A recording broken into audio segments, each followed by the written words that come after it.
tennis ပွဲတစ်ပွဲမှာဟန်ချင်းတစ်ခုပျောက်သွားလို့ပွဲကိုတော့ရက်ခဲ့ရတဲ့အထိလူတိုင်းစိတ်ဝင်စားခဲ့ဘူးလေဆိုတာသင်သိပါသလားဒီနေ့လူကြိုက်များတဲ့ tennis bracelet ရဲ့နာမည်ကအဲ့ဒီဖြစ်ရကနေစတင်ခဲ့တယ်ဆိုတာကိုသိလား tennis bracelet ဆိုတာကစိန်တောင်းမဟုတ် gemstones လေးတွေကိုဒရန်နဲ့ညီညီလေးစီထားတဲ့ elegant bracelet design တစ်မျိုးသူက classic ဖြစ်ပြီး luxury look ပေးလို့အခုချိန်ထိလူကြိုက်ရမ်းများတဲ့ design လေးတစ်ခုပေါ့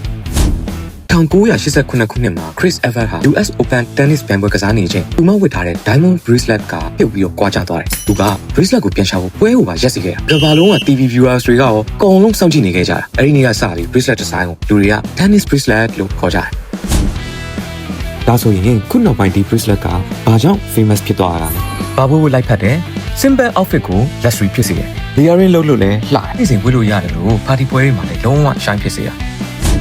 စိတ်ဝင်စားဖို့ကောင်းတဲ့အချက်တစ်ချက်ကဘာလဲသိလား Chris Evert ရဲ့ bracelet ပျောက်သွားတဲ့ incident ကြောင့် jewelers တွေက clubs တွေကိုပုံမခိုင်ခန့်အောင် redesign လုပ်လာကြတယ်။ခုခေတ် tennis bracelet တွေမှာဆိုရင် secure lock ကနှစ်စစ်ပါလာတဲ့အထိကိုတိုးတက်လာကြတယ်။ဒါကြောင့်အခုလို luxury ဆန်ပြီးတော့ trend ကျသွားတဲ့ classic beauty တစ်ခုကိုကိုယ့်ရဲ့လက်ကောက်ပေါ်မှာတင်ကျင်နေဆိုရင်တော့ G&G jewelry မှာဘာရောက်မှယူလို့ရနေပြီဖြစ်တဲ့အပြင် US မှာရှိတဲ့ customer တွေအတွက်လည်းဒီ bracelet လေးကအဆင်သင့်ရှိနေပြီနော်။ US ရဲ့ဘယ်နေရာကိုပဲဖြစ်ဖြစ်ပို့ပေးပါတယ်နော်။ US တွေမဲ့လားဆိုတော့လည်းမဟုတ်သေးဘူး။ US ရဲ့ Canada ရဲ့ UK အထိပါပို့ပေးတယ်။ tennis bracelets လေးနဲ့ timeless elegance look ကိုလိုချင်နေဆိုရင်တော့ MG&G jewelry ကိုချက်ချင်းဆက်သွယ်လိုက်တော့